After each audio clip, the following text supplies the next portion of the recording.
I like poems because they're words that can just exist in feeling. You know, they don't have to be cogent. There doesn't have Right. to be a narrative. It can just be the fact of a moment. Have you wrote any poems that you have that are in regards to everything Yeah, that's gone on? you want to hear one? Can I hear one? Really? It's in your phone? Yeah, I want to hear it. I love poems. I write Really? poems too. We're gonna Excellent. have a poem party. Honestly, like, sorry to anyone who ends up listening. I could easily read poems to you for an hour, so be careful what you wish for. Let me see if I have it here on my phone. Yeah, so I wrote this. I was on a plane. I basically, one thing I did a lot when I, was first going through this is I live in LA and I left LA every weekend I could, whether it was just getting in the car and going and camping out at a friend's, just somewhere that felt different to remind myself that the world, like my world, was going to be bigger and had more things in it than what I was immediately going through.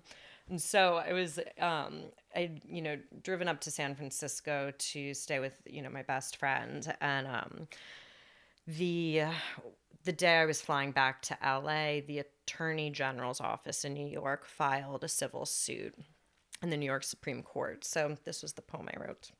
It's called From a Plane on Harvey.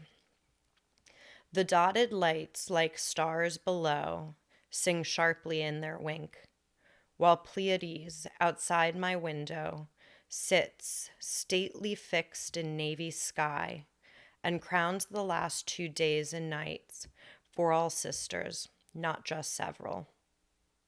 For suit was filed against devil's tongue, and the sullied lifted for a moment, high as royal peppered stars.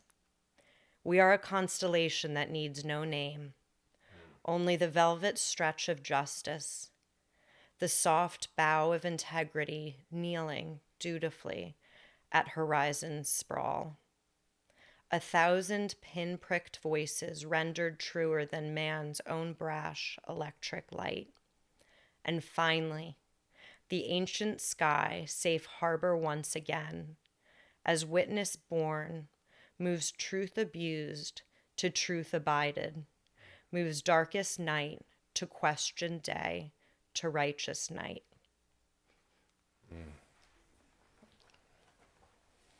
It's beautiful. Thanks.